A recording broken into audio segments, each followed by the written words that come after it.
જેનું આયુષ્ય નક્કી છે એને કેલેન્ડરની જરૂર પડે, તારીખિયાની જરૂર પડે અને ઘડિયાળની જરૂર પડે. નિત્ય લીલાનું ચિંતન હોય, નિત્ય લીલામાં કોઈ કેલેન્ડર નથી, કોઈ ઘડિયાળ નથી. ત્યારે તો પ્રભુ કે હિંડોળા કરો તો હિંડોળા થાય, અને પ્રભુ કે મારે ગોચારણ કરવા પધારવું તો ગોચારણ થાય. અને થોડી વાર પછી એમ કે હવે રાસ કરો તો શરદ પૂનમ હાજર થઈ જાય, ચંદ્ર ને બધું ગોઠવાઈ જાય. એ નિત્ય લીલા છે. ત્યાં કોઈ એવી કોઈ સિસ્ટમ નથી કોઈ. હા, એ બધું ફોલો કોને કરવું પડે? આપણે કરવું પડે, ભૂતલ ઉપર કરવું પડે. ભૂતલ ઉપર તો શું, બ્રહ્માજીનું એ કેલેન્ડર છે. આપણે ત્યાં એ બધા કલ્પો કહે છે ને, એ બ્રહ્માજીની તારીખો જ છે. બ્રહ્માનો દિવસ જરા બહુ મોટો છે અને આપણા દિવસ રાત બહુ નાના છે. પણ સમયને તો બ્રહ્માજીથી માંડી અને દરેકે દરેક આદર આપવો પડે.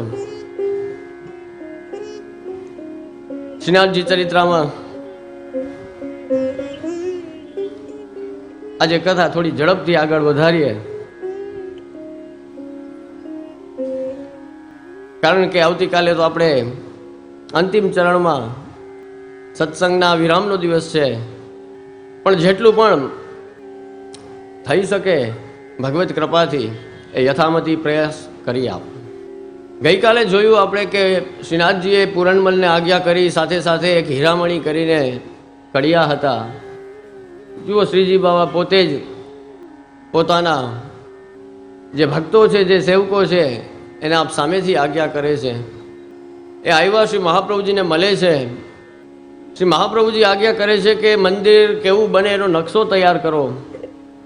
ત્યારે બહુ એક વિલક્ષણ પ્રસંગ થાય છે કે જ્યારે જ્યારે પણ નકશો બનાવવામાં આવે છે ત્યારે એ નકશો બનાવનાર પોતે ધજા કે કલશ કાંઈ બનાવતા નથી, પણ શ્રી મહાપ્રભુજીની સન્મુખ જ્યારે જ્યારે પણ ધરે છે ત્યારે ત્યારે ઓટોમેટિક એમાં એ મંદિરની ઉપર કલશ થઈ જાય છે, ધજા થઈ જાય છે. શ્રી મહાપ્રભુજી આજ્ઞા કરે છે કે અરે આ કેવો નકશો બનાવ્યો, અમારા પ્રભુ આવા મંદિરમાં ના બિરાજે, એ તો નંદાલયમાં બિરાજે, નંદરાયજીનું ઘર હોય એમાં બિરાજે. ફરી પાછો નકશો બને છે, ફરી પાછું એ જ થાય છે, ધજા કલશ આવી જાય છે. આવું ત્રણેક વખત થયું. પછી આચાર્યશ્રી આપ પોતે આજ્ઞા કરે છે કે હવે તો શ્રીનાથજીની ઈચ્છા જ આ દેવાલયની રીત મુજબ બિરાજવાની છે. એટલે આપણે ત્યાં બીજા જે કોઈ ભગવત સ્વરૂપો ગોસ્વામી બાળકોને ત્યાં બિરાજે છે, ત્યાં ધજાજી કે કલશ કે નથી, પણ એકમાત્ર શ્રીનાથજીનું મંદિર એવું છે કે ત્યાં 7 ધજા બિરાજે છે, 7 બાળકના ભાવથી બિરાજે છે. શ્રીનાથજી છે 7 બાળકોના ઠાકોરજી છે, 7 બાળકોના પરિવારના ઠાકોરજી છે. શ્રીનાથજી બધાના છે.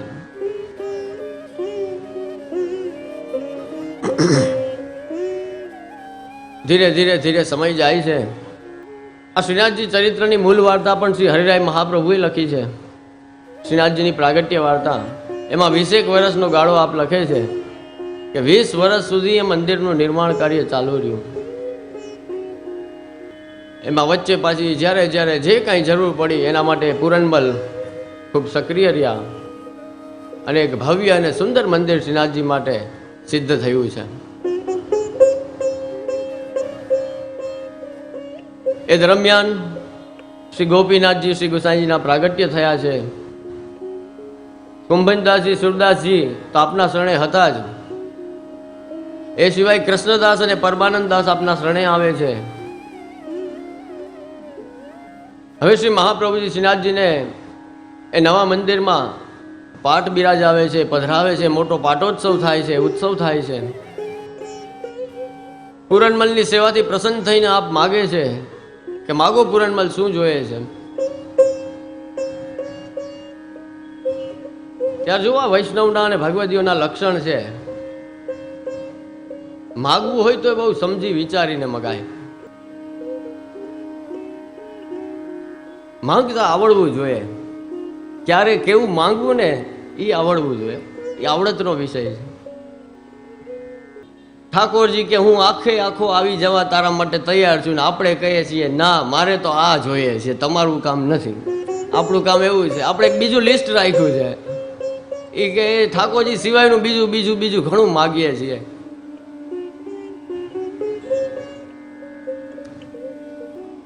એક નાની વાત કરું તો ગુરુકુલમાં બધા વિદ્યાર્થીઓ ભણતા હતા, એના ગુરુને જોવે તો એ પ્રાણાયામ કરે, આમ નાક બંધ કરે, આંખ બંધ કરે. નવો વિદ્યાર્થી પહેલો જ દિવસ એને જિજ્ઞાસાથી ગુરુદેવને પૂછ્યું કે ગુરુજી એક પ્રશ્ન છે. તો કે બોલ. તો કે આંખ બંધ કરીને નાક બંધ કરીને તમે શું કરતા હોય? એટલે એના ગુરુને એમ થયું કે હવે આનો પહેલો દિવસ છે, આને એ બધું ક્યાં સમજાવું કે આને પ્રાણાયામ કહેવાય ને આમાં આ મંત્ર બોલાય ને આમાં ધ્યાન કરવાનું હોય ને. એટલે એક આને ટૂંકી ટચ જવાબ આપી દઉં કે જો બેટા, હું છે ને આંખો બંધ કરીને નાક બંધ કરું ને ત્યારે હું ભગવાન સાથે વાતો કરતો, ત્યારે મને ભગવાન દેખાતો. અચ્છા, આંખો બંધ કરીએ નાક બંધ કરીએ એટલે ભગવાન દેખાય ને વાતો થાય? પેલાના નાનકડા બાળકને એમ થયું આ તો બહુ સરસ. એટલે એને કરી દીધું ચાલુ. એને જે રહેવાનો રૂમ હતો ત્યાં જઈ અને નાક બંધ કરી અને આંખ બંધ કરી દીધું. થોડીક વાર થઈ, શ્વાસ લેવામાં તકલીફ થઈ, નાક છોડી દીધું. ગુરુ ખોટું તો કે નહીં, એને કીધું કે વાત થાય નાક બંધ ને આંખ બંધ કરો એટલે ભગવાન દેખાય, તો મને કેમ નથી દેખાતા? બાલ સહજ જિજ્ઞાસાથી ફરી પાછું રિપીટ કરે છે, બીજી વાર, ત્રીજી વાર, ચોથી વારે એવું નક્કી કરે છે કે હવે તો ભગવાન ના આવે ને ત્યાં સુધી નાકે છોડવું નથી અને આંખે ખોલવી નથી. બસ એણે તો નાક બંધ કરી દીધું અને આંખ બંધ કરીને રાહ જોવે છે કે બસ હવે ભગવાન આવે, ભગવાન આવે, ભગવાન આવે. અને ખરેખર ભગવાનને એમ થઈ ગયું કે હવે જો હું નહીં જાઉં તો આ બિચારો એનો પ્રાણ ત્યાગી દેશે. પ્રભુ એને દર્શન આપે છે અને કહે છે બેટા માગ. અવડો નાનો છોકરો, હજી તો પહેલો દિવસ છે એના આશ્રમમાં, ગુરુકુલમાં, કોઈ જ્ઞાન નથી, કોઈ પુસ્તક વાંચ્યા નથી. એને પૂછ્યું કે હું બહુ પ્રસન્ન થયો છું તારી તાલાવેલી તારી તત્પરતા જોઈને. બેટા, તને કોઈ જ્ઞાન નથી છતાંય તું મારા માટેનું એટલું બધું તારી અંદર તત્પરતા છે કે ભગવાનને જોવા જ છે, જોવા જ છે, જોવા જ છે. બોલ બેટા, હવે હું આવી ગયો તારી સામે, હવે શું જોઈએ છે તારે જે જોતું હોય એ માગી લે. પેલો અવળો નાનકડો બાલક એમ કહે છે કે ભગવાન મારે બીજું કાંઈ જોતું નથી, પણ હવે જ્યારે હું નાક બંધ કરું ને ત્યારે હાજર થઈ જાજો. અહીંયા શ્રી મહાપ્રભુજીનો સ્પર્શ થયેલા, કૃપા થયેલા ભગવતી પુરાણમલ છે. જુઓ, એમણે કેવું સુંદર માગ્યું કે પ્રભુ મારો મનોરથ તો એ છે, મારે હવે બીજું કાંઈ જોતું નથી. આપ જો મારી સેવાથી પ્રસન્ન થયા હોય તો મારે શ્રીનાથજીને સ્પર્શ કરવો છે. અરગજા અને ચંદન મારા પોતાના હાથેથી શ્રીજીના શ્રીઅંગમાં સમર્પવું છે. અને શ્રી મહાપ્રભુજીની કૃપાથી એનો મનોરથ પૂર્ણ થાય છે, એને સેવા પ્રાપ્ત થાય છે, એને પરમ આનંદની અનુભૂતિ થાય છે કે શ્રી મહાપ્રભુજી સિવાય આવો મનોરથ કોઈ દુનિયામાં મારો પૂરો કરી શકે નહીં. આ સામર્થ્ય તો મારા શ્રી વલ્લભ જેવા ગુરુનું છે. કૃષ્ણદાસજીના પણ ખૂબ સુંદર સુંદર પ્રસંગો છે. પૂર્વમાં જ પૂજ્યશ્રી આજ્ઞા કરી કે આપે અપરાધ કર્યો છતાં પણ શ્રી ગુસાઈજી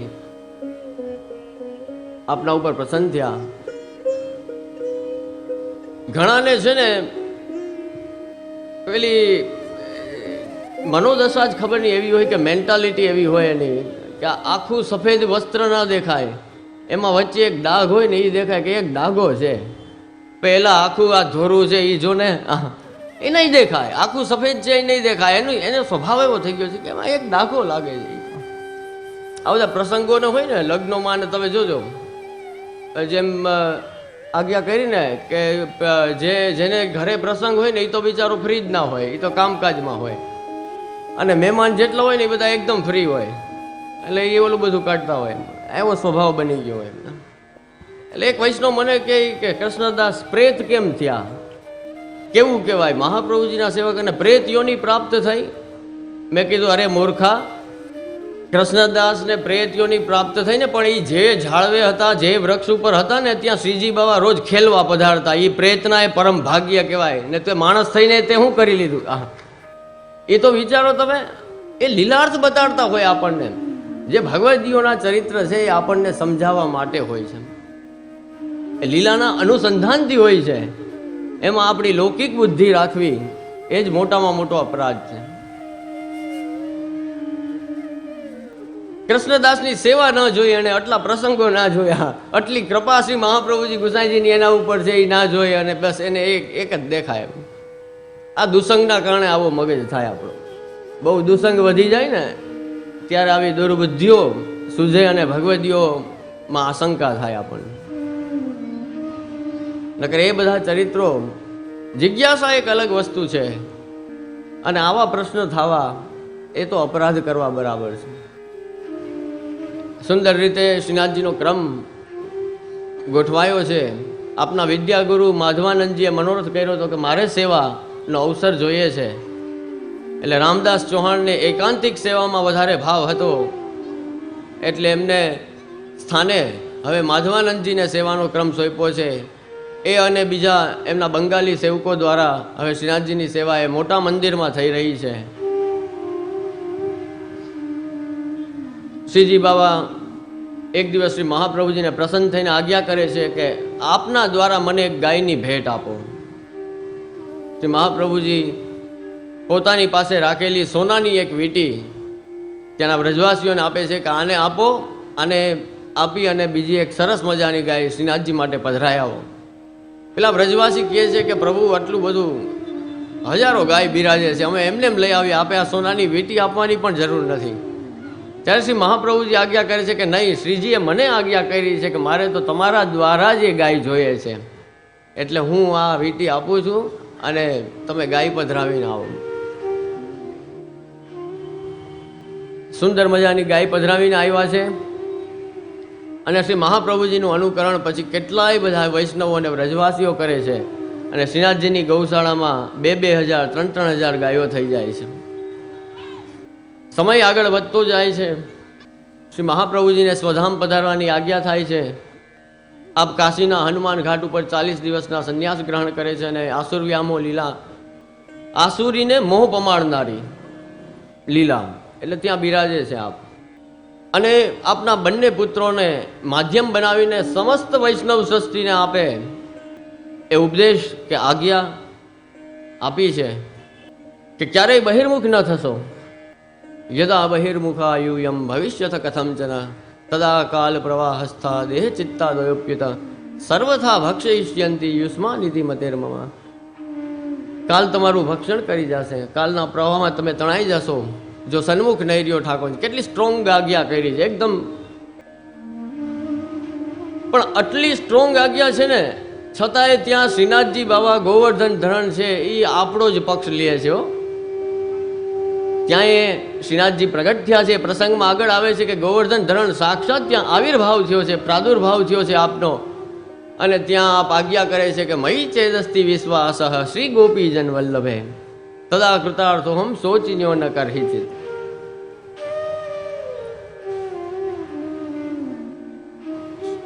શ્રી મહાપ્રભુજી આટલી કડક આજ્ઞા કરે છે કે જરાય ચલિત ના થતા તમે સન્મુખતા રાખજો જ. અને છતાં એ પરમ કૃપા, પરમ કરુણામય મહોદાર પ્રભુ શ્રી ગોવર્ધન ધરણ કહે છે કે અરે આ તો આપનો પરિવાર છે, એ તો મારો જ પરિવાર છે, બસ ખાલી મારામાં ગોપીજન વલ્લભમાં એ વિશ્વાસ રાખશે તો એ અવશ્ય કૃતાર્થ થશે. એનું ક્યારેય ખરાબ નહીં થાય, એની ક્યારેય ખરાબ ગતિ નહીં થાય.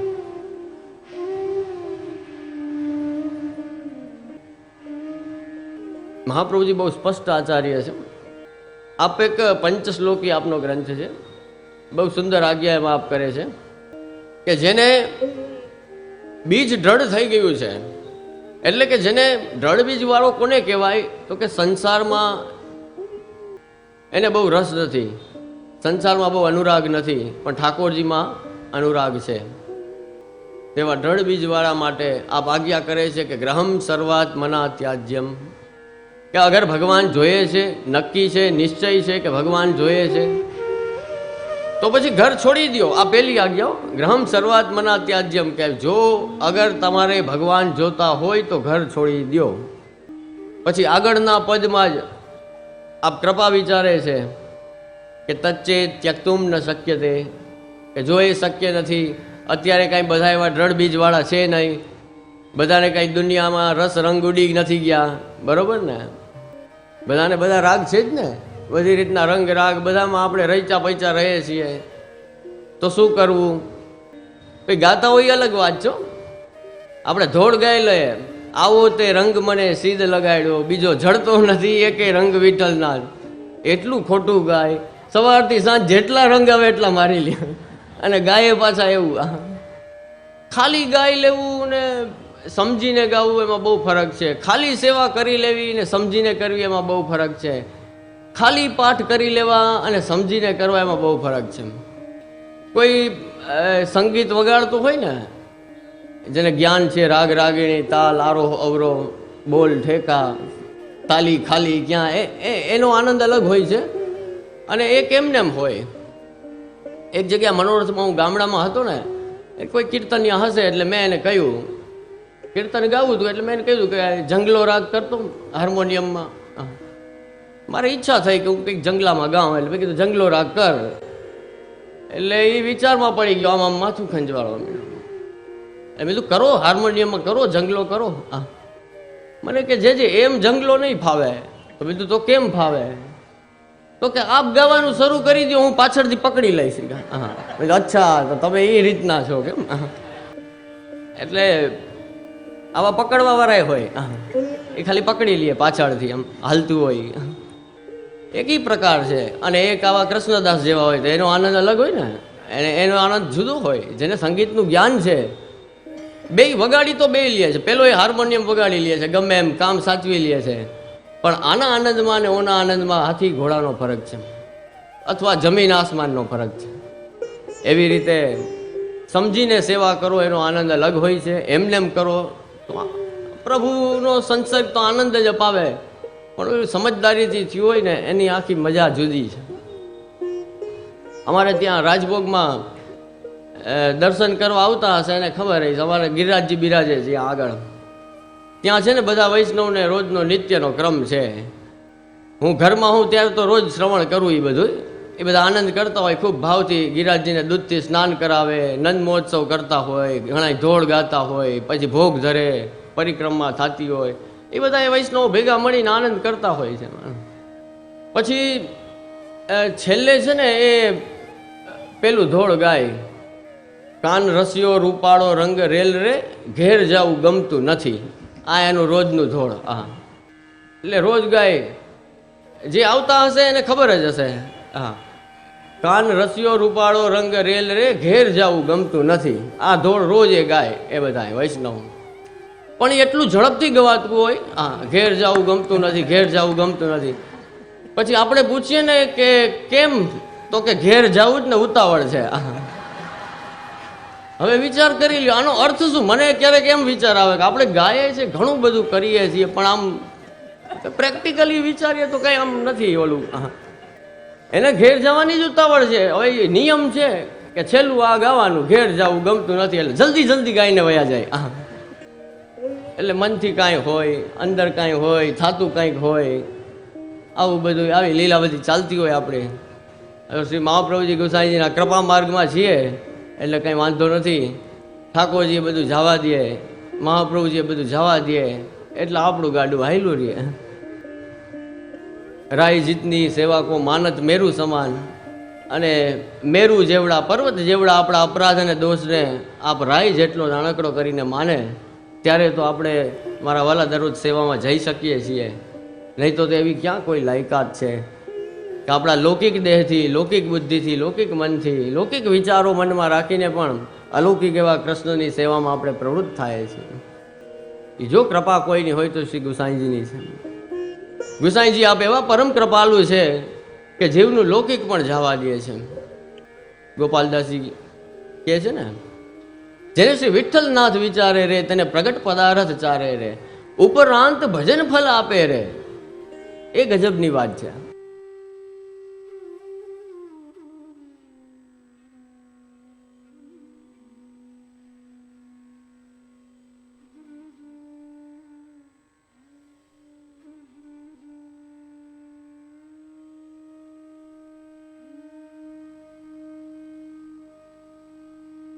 છે મોચકા કે જો તમે ઘર છોડી શકતા નથી, પરિવાર છોડી શકતા નથી, નોકરી ધંધો વ્યવસાય છોડી શકતા નથી, આ ગામ છોડી શકતા નથી, સંસાર છોડી શકતા નથી, એ બધુંય રાખવું પડે છે, તો શું કરવું? તો કે તમારો જે સંસાર છે, જે ઘર છે, જે પરિવાર છે, એમાં બીજું કાંઈ છોડવાની જરૂર નથી. એમાં ખાલી કૃષ્ણને પધરાવી દો એટલે તમારો સંસાર પણ અલૌકિક બની જશે, જીવન પણ અલૌકિક બની જશે, ઘર પણ અલૌકિક બની જશે. કૃષ્ણને આપણી સાથે પધરાવાના છે, કંઈ છોડવાનું નથી. શ્રી ગુસાઈજીએ રાગ ભૂપ શિંગારને સેવામાં વિનિયોગ કરાવીને ભગવત સુખ તો 100% વિચાર્યું જ છે. પ્રભુને લાડ લડાવવામાં ગુસાઈજીએ કાંઈ બાકી નથી રાખ્યું, એમ કહો તો ચાલે. આપની તો એટલી સાવધાની હતી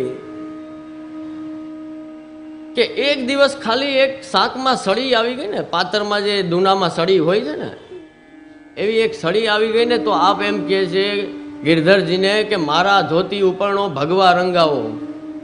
આ આટલી મોટી ગ્રહસ્થી, આટલા બાળકો, આ વહુજી, આ પરિવાર, આટલી સંપત્તિ, આ બધું કામનું શું જો ઠાકોરજીનું સુખ સચવાતું ના હોય તો? જો ઠાકોરજીને આરોગવામાં પરિશ્રમ પડ્યો તો મારે આવી ગ્રહસ્થીનું કાંઈ કામ નથી, આવી ધન સંપત્તિનું કાંઈ કામ નથી, આવા સંસારનું કોઈ કામ નથી. હું સંન્યાસ લઉં છું, મારા વસ્ત્રોને ભગવા રંગો જાઓ, એવી આજ્ઞા કરી. બધા વિચારમાં પડી ગયા કે અરે શ્રી ગોસાઈજી આવી આજ્ઞા કરી સંન્યાસ લેવાની. અને એ સમાચાર નવનીત પ્રિયાજીને મળે છે, આપના સેવ્ય સ્વરૂપ શ્રી નવનીત પ્રિયાજીને સમાચાર મળે છે કે ગુસાઈજી તો સંન્યાસ લેવાના છે. જુઓ, આવું પુષ્ટિમાર્ગ સિવાય મારા વાલા ક્યાંય નહીં થાય, જગતના કોઈ ધર્મમાં તમને આવા દર્શન નહીં થાય કે ગુસાઈજીએ સંન્યાસ લેવાનું નક્કી કર્યું, નિશ્ચય કર્યો કે મારે સંન્યાસ લેવું છે, ભગવત સુખ સચવાતું નથી. એ સમાચાર નવનીત પ્રિયાજીને મળે છે અને નવનીત પ્રિયાજી પોતાની ટોપી અને જગુલી પણ આપે છે કે જો ગુસાઈજીના ધોતી ઉપરના તમે કેસરી ને ભગવા રંગતા હોય તો આ મારી ટોપી ને જગુલી, મારો વાઘો છે ને, એ ભગવા રંગી નાખો, મારે સંન્યાસ લેવો છે. ગુસાઈજીની સાથે હું પણ સંન્યાસ લઉં છું. વિચાર કરો, અહીંયા તો ભગવાન પોતે સંન્યાસ લેવા તૈયાર થઈ જાય એવા ભગવાન. આવું માર્ગ દુર્લભ છે. આપણને કદર એટલે નથી કે બેઠા બેઠા મળી ગયું છે.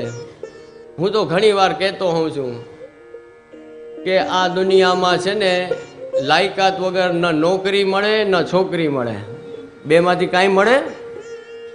દીકરીનો બાપ હોય ને એ બધું તપાસ કરે હો કે આ ભાઈ કેવા છે ને શું છે, પછી દીકરી આપે. કોઈ એમને એમ લગ્ન ના કરાવી દે. નોકરી વાળો એ પૂછે કેટલું ભણેલો છે ને, શું અનુભવ છે ને, શું તારામાં આવડત છે, પછી આપે. અહીંયા તો સહજ રીતે એમને મા બાપ વૈષ્ણવ હતા એટલે સમજતો તો નતો સમજતો, જઈને ઊભો રહી ગયો ને બ્રહ્મસમન લેવાઈ ગયું.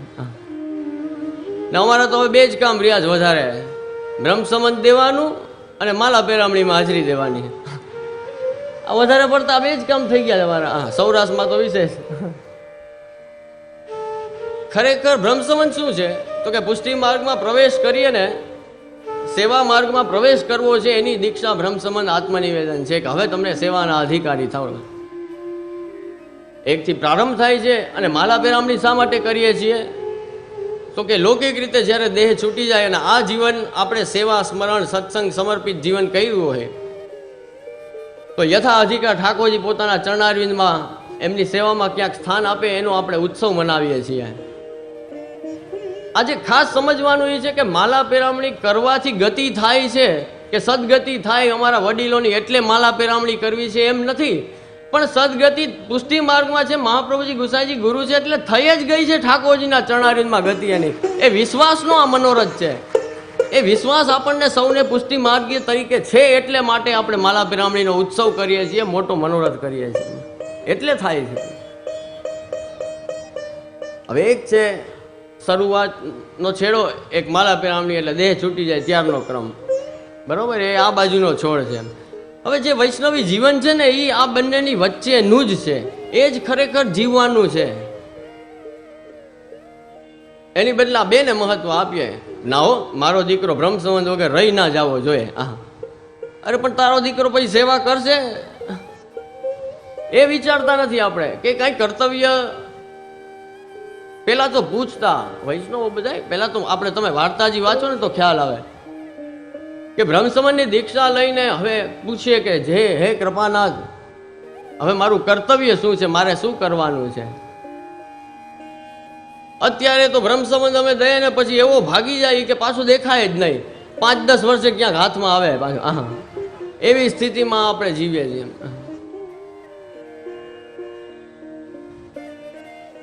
પછી ક્યાંક મનોરથમાં કે કોઈ પ્રસંગમાં ભેગા થાય ત્યારે કે જે હું આપનો સેવક. મેં સારું કર્યું ભાઈ, 1 દાયકા પછી ભેગા થયા આપણે, બહુ સારું.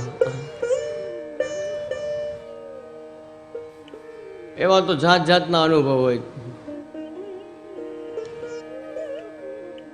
એક જગ્યાએ હું બ્રહ્મસંબંધ દેતો હતો ને, આ જો સમજનું બધું, એ સત્સંગ ના હોય, સમજ ના હોય ત્યાં કેવા થાય બધા. બધા નામ બ્રહ્મસંબંધ દેતો હોય ત્યારે આપણે તુલસીજી હાથમાં તુલસી દળ રખાવીએ ને, તો આમ લાઈનમાં બધા ઊભા હતા, બધાને દેવાતા હતા તુલસી. તો તુલસી દળ દીધું, એક બેન આગળ ઊભા હતા, એ ખાઈ ગઈ સીધી. બોલો. અરે હું ત્યાં ઊભો, મેં કીધું આના હાથ ખસા કરાવો. અરે મેં કીધું બેન, જીવનમાં બધું કાંઈ જી આવે ખાઈ ના જવાય બધું. કંઈક હાથમાં રાખવાનું હોય, પાછું એ દેવાનું હોય. આવી હાલત છે આપણી મારા વાલા. આમાં શું કરવું બધું, આમાં વાતું બધી ઊંચી ઊંચી કરીએ જ આપણે.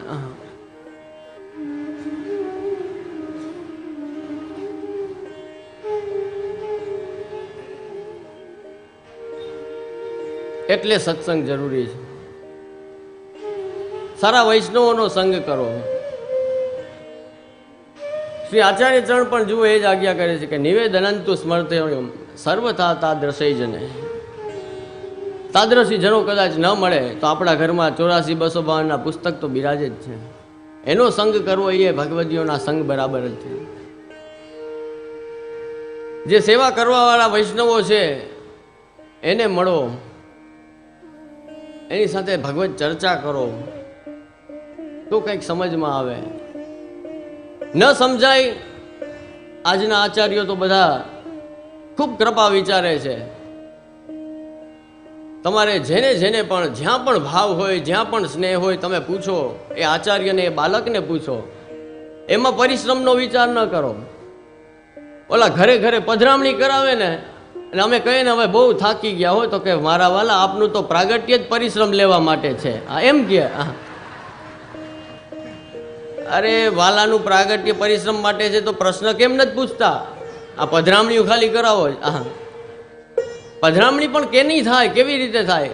મને પહેલાં અમારે અહીંયા ઘરે ઘરે સેવા લેવાનો ક્રમ હતો, એ મેં હાથ જોડીને બંધ કરાવી દીધો, કારણ કે મને એમાં શ્રદ્ધા નથી રહી.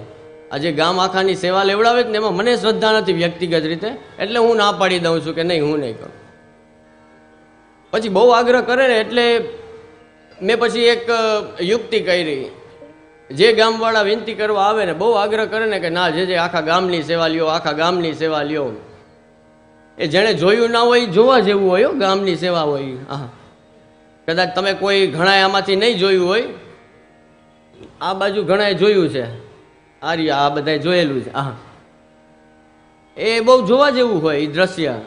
મેં તો અનુભવ ખૂબ લીધો છે નાનપણથી અત્યાર સુધી, એટલે મને ખબર છે. હા, એમાં કેવું હોય ખબર? તમને થોડું ખાલી કહી દઉં કે 3-4 કીર્તનિયા તો એક ચોકમાં કીર્તન કરતા હોય, એ ત્યાં જ હોય આખો 2 કલાક, 4 કલાક, 6 કલાક, જેટલી વાર ગામની સેવા હાલે એ ત્યાં જ બિચારા ઊભા ઊભા કીર્તન કર્યા રાખે.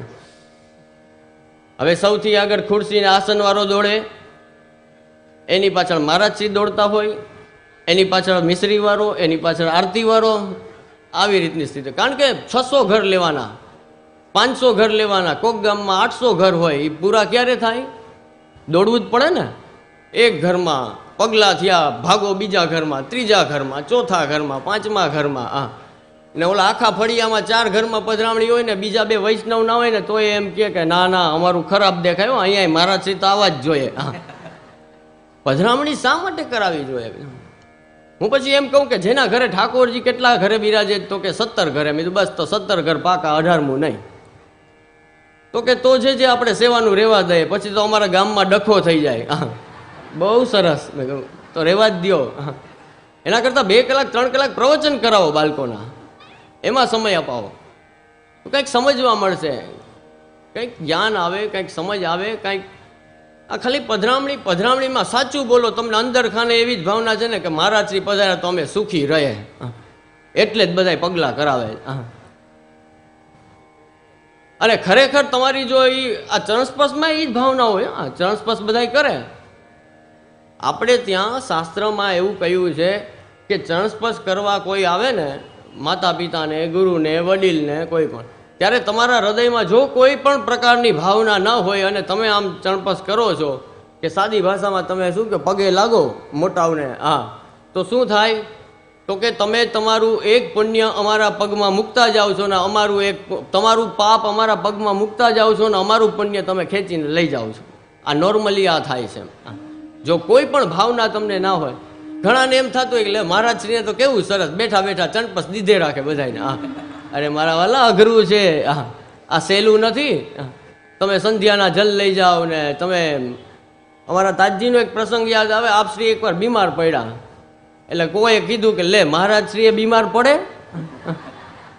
એટલે અમારા તાજજી કે તારા કર્યા જ ભોગવીએ તમારા બધાના કર્યા.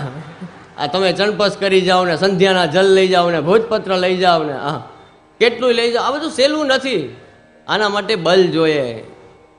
આ તો મહાપ્રભુજી ગુસાઈજીની કૃપાથી થાય છે.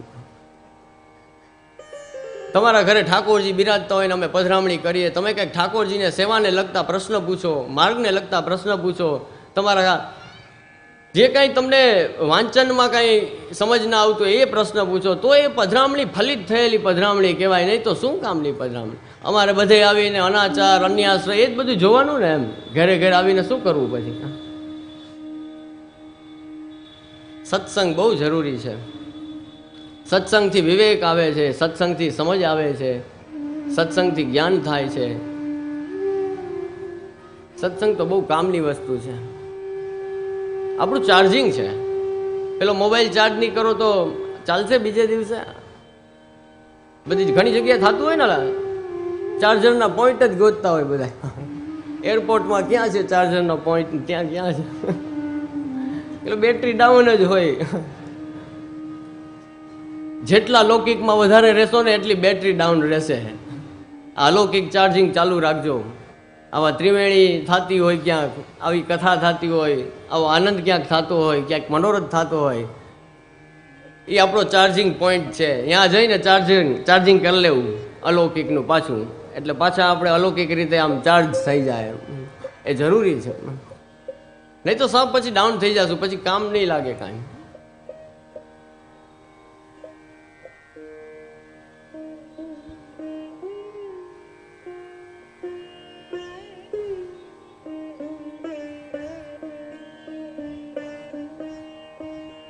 આ સત્સંગ મળતો રહીએ ને તો એ તમને હૃદયમાં એક દિવસ એવો ભાવ જાગે કે હવે હું ઠાકોરજી પધરાવું. સત્સંગ તો બધું કરશે, બધું કામ સત્સંગથી થાય, પણ એ દરરોજ ચાલુ રહેવું જોઈએ, નિત્ય સત્સંગ રહેવો જોઈએ.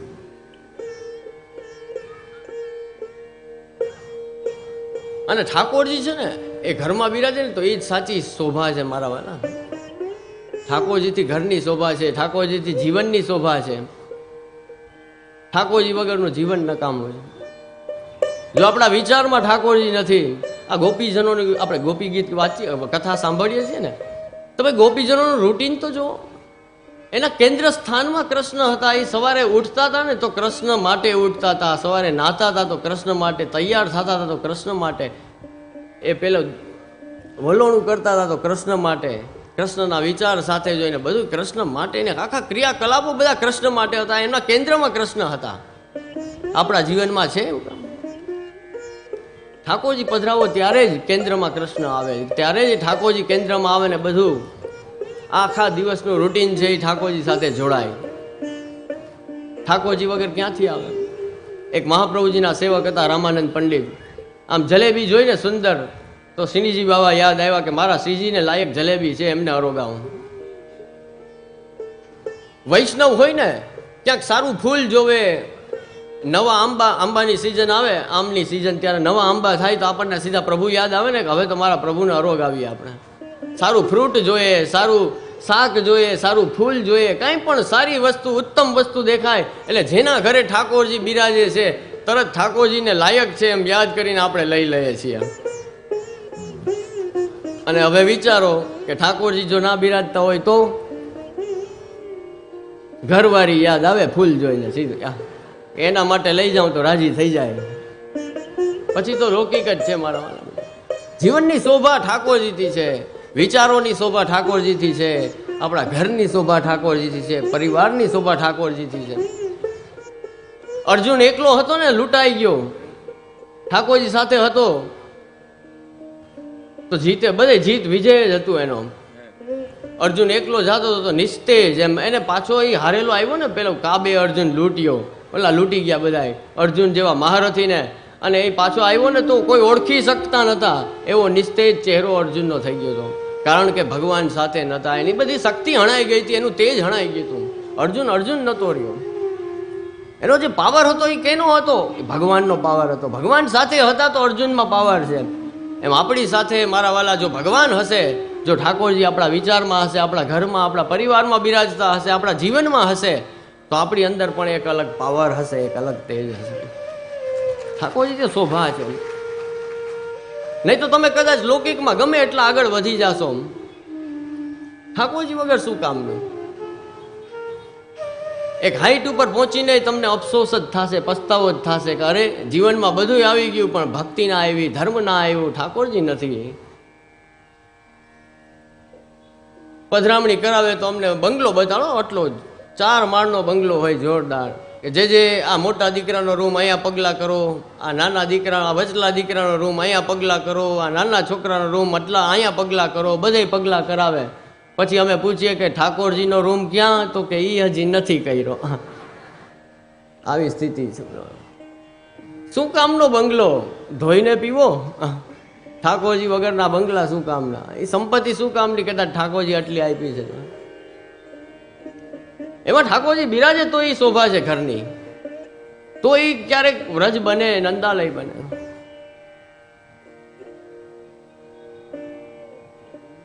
એક નાની વાત કરીને પછી આગળ વધીએ કથામાં.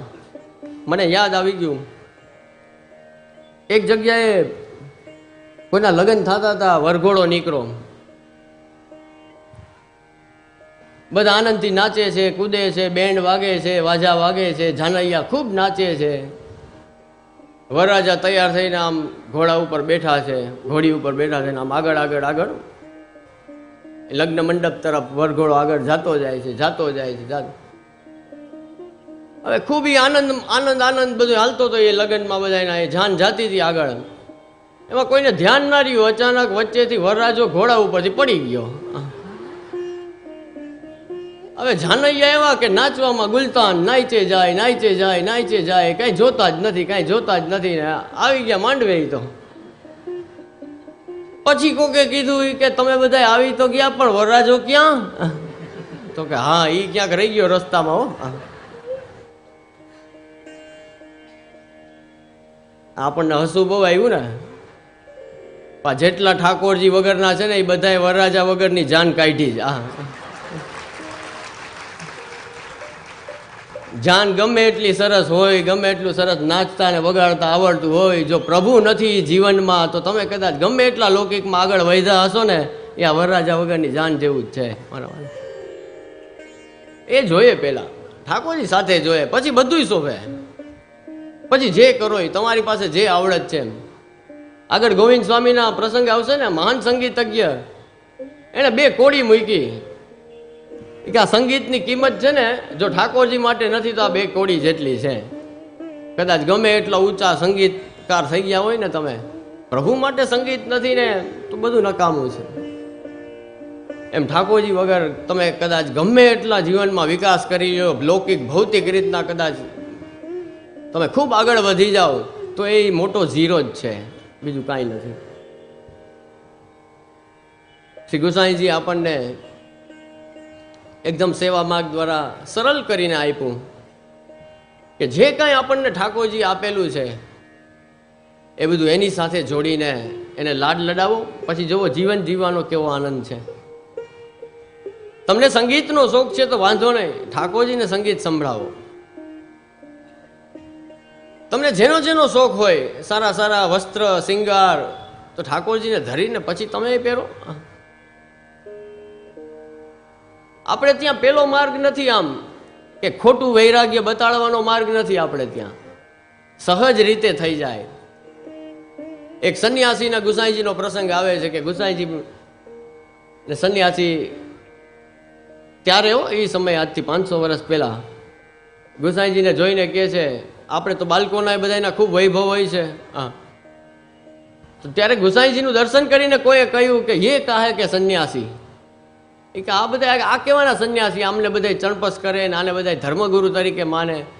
આના તો કારણ કે ગુસાઈજી પાસે તો ઘોડો એ જમાનામાં કે ને અતિ જાતવાન મૂલ્યવાન, એમ આજની તારીખે 50 લાખ કરોડનો ઘોડો થાય એવો ઘોડો અહીંયા હતો. ગુસાઈજી પોતે ગોકુલથી આ નવનીત પ્રિયાજીની સેવા પહોંચીને શ્રીનાથજીની સેવામાં જતીપુરા પધારતા એ ઘોડા ઉપર. અત્યારે અમારી ગાડીની તો કાંઈ વેલ્યુ નથી. હા, એવા અમૂલ્ય ઘોડા ત્યારે શ્રી ગુસાઈજી પાસે રથ એવા. તો એ દર્શન કરીને કોઈ સંન્યાસી કહે કે આ કેવાના સંન્યાસી, આટલો વૈભવ છે, આટલો મોટો સંસાર છે. શ્રી ગુસાઈજી કહેતો કે આ છોડ્યું લે, એક જ મિનિટ થાય, અમારે કોઈ વૈભવ જોતો નથી, હું માલિક મારા ખાલી નવનીત પ્રિયાજીને બહાર પધરાવી લઉં, પછી બધું તું રાખ જા. હવે તું તારું કંઈ છોડી શકીશ? સંન્યાસી પાસે તો શું હોય? કાંઈ હોય? કાંઈ ના હોય. એક માગવા ભિક્ષા પાત્ર હતું, કમંડલ હતું માગવાનું. એને એમ થયું કે હવે આ મૂકી દઈશ તો સાંજે માગીશ કેમાં? ઓમ સંન્યાસી હો, પણ એ કમંડલને છોડી ના શક્યા. એટલે એ સંન્યાસી કરતા એ સંસારી ક્યાંય અગત્યના છે. સહજ રીતના ત્યાગ થવો જોઈએ. અને હું તો એ જ કહું છું કે જે ભોગવેલું હોય ને, જેણે એ જ છોડી શકે.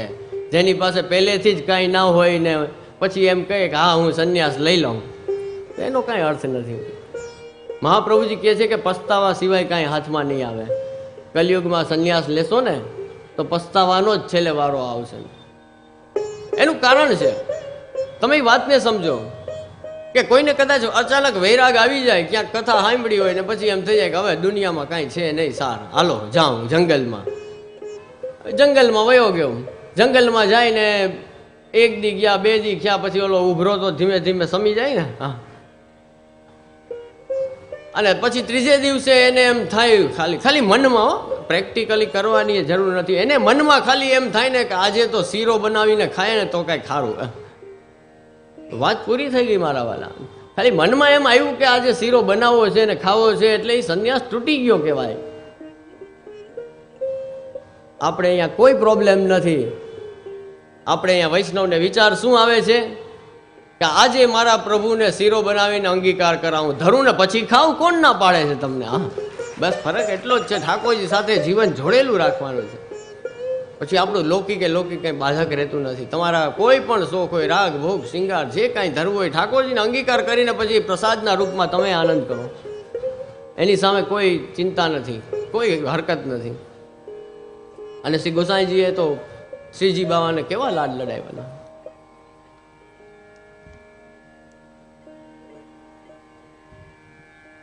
એક સેવામાં શ્રીજી બાવાના સુખનો વિચાર શ્રી ગુસાઈજી કરે છે. એક હરિરાય મહાપ્રભુનું સુંદર કીર્તન યાદ આવે છે મને અત્યારે, કે પ્રેમ હોય ને, પ્રેમ અગર દુનિયામાં, તો આ લૌકિક પ્રેમમાં તો મારા વાલા કાંઈ વાતમાં માલ નથી. શું કહું તમને? આપણા લૌકિક પ્રેમ તો બહુ તકલાદી હોય છે. પ્રેમ જો કોઈએ કર્યો હોય તો, પ્રેમ જો જાણવો હોય ને, આદર્શ પ્રેમ કોને કહેવાય જો જોવું હોય તો, પ્રેમ તો શ્રીનાથજી બાવા અને શ્રી ગુસાઈજીનો જેવો છે ને એવો કોઈનો એ જોટો ના મળે. એવો પ્રેમ ગુસાઈજી અને શ્રીનાથજીનો. લૌકિક પ્રેમમાં તો ઘણાની એવી સ્થિતિ આપણે જોઈએ જ છે ને. નવા લગ્ન થયા હોય ને ત્યારે તો બહુ પ્રેમ હોય, આમ કારણ વગરનો પત્નીને બોલાવી રાખે. કાંઈ કામ ના હોય તો કારણ કે એ બોલે તો એમ થાય કે આહા સિતાર વાગે છે, કારણ કે નવા લગ્ન છે, નવો પ્રેમ છે. અને એ જ દંપતીને 2-4 વર્ષ પછી જોવા જવાય. 3-4 વર્ષ નીકળી જાય. હવે અત્યારે લૌકિકના પ્રેમની તો હાલત આવી છે બધી. પછી 3-4 વર્ષ પછી જઉં ને એટલે ઓલી વચ્ચે બિચારી કંઈક બોલવા જાય ને તો ઓલો કે એ ચૂપ રે, તને શું ખબર પડે વચ્ચે બોલ કરીને. પેલા એ ઘણી બોલાવતો હોય ને, આમ કે તારો અવાજ સંભળાય મને, અને એ જ પત્ની 4 વર્ષ પછી એને કરકસા લાગવા માંડે કે એ વચ્ચે બોલમાં તું, તને શું ખબર પડે? નહીં બોલે તો એમ થાય કે પાણા પડ્યા. આ તો લૌકિક પ્રેમની સ્થિતિ છે આપણી. પેલા તો બે દોસ્તાના બનતું એવું મિત્ર નો આમ ભેટી પડે ને આપણને એમ થાય કે ઓહો આ બેન ભાઈઓને ના બને એવું તો આ 2 જણાને બને છે.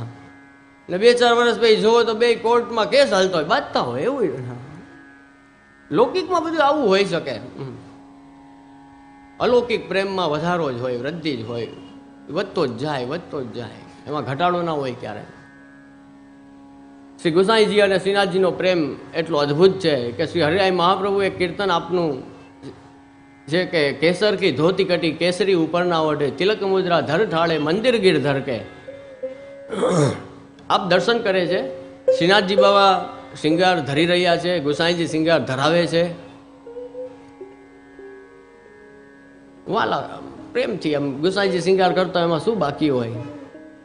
આવી રીતે માલા બતાવે છે શ્રીનાથજીને, ગાલ ઉપર હાથ ફેરવે છે કે શ્રીજી બાબા આ ધરવી છે. શ્રીનાથજી બાબાને ગમે તો હા પાડે છે, નહીં તો મોઢું બગાડે છે કે આ નહીં, આજે પહેલી માલા ધરવી છે, આજે પહેલું ધરવો છે, આજે પહેલો શિંગાર ધરવો છે. બે પરસ્પર એટલા આનંદથી એ દ્રશ્ય શ્રી હરિરાય મહાપ્રભુ દર્શન કરે છે. આપ લખે છે કે દૌ જન કી પ્રીત કછું કાહુ પે ન કહી જાત, દૌ જન કી પ્રીત કછું કાહુ પે ન કહી જાત, ઇત નંદ નંદન ઉત શ્રી વલ્લભ વર્કે. અને છેલ્લા પદમાં શ્રી હરિરાય મહાપ્રભુ કહે છે કે કહે હરિદાસ મેં નિહારે દ્રગ ભરકે. આ કીર્તનનો ભાવ, સમય અત્યારે ઓછો છે એટલે હું બહુ ઝડપથી કહું છું કે આ કીર્તનનો ભાવ એવો છે કે ઠાકોરજી શ્રીનાથજી બાબાના શિંગાર ગુસાઈજી કરે છે, ગુસાઈજીને શિંગાર ધરવામાં જાણે કેટલો આનંદ આવતો હશે, શ્રીનાથજી બાબાને ગુસાઈજી પાસે શિંગાર ધરાવવામાં જાણે કેટલો આનંદ આવતો હશે. એ હરિરાય મહાપ્રભુ કહે છે કે એ બંનેના આનંદનું હું અહીંયા નથી કહેતો, એ તો મને ખબર નથી કે એ બંનેનો આનંદ તો ખૂબ હશે જ, પરસ્પર ખૂબ આનંદ બંનેને આવતો હશે. એ મને ખ્યાલ નથી કે બંનેનો આનંદ કેવો હશે, પણ એ બંનેના દર્શન કરીને મને જે આનંદ આવે છે ને એ આનંદની તો કોઈ કલ્પના જ કરી શકાય એમ નથી, એની કોઈ ગણતરી થઈ શકે એમ નથી. એટલે ગુસાઈજી સાથે એવો પ્રેમ છે કે જો આપણે ત્યાં એક બહુ સુંદર કીર્તન છે, એનો આનંદ લઈએ થોડો, કે જેમાં ઠાકોરજી યશોદાજીને કહે છે, ઠાકોરજી આજે આખી દુનિયામાં તમે જુઓ તો યશોદાજી માટે કહેવાય છે કે યશોદાજીએ જેવી કાનુડાની સેવા કરી એવી કોઈ ન કરી શકે. એ જ ઠાકોરજી, એ જ કનૈયો અહીંયા જુઓ તો એ યશોદાજીને ઉદ્દેશીને કહે છે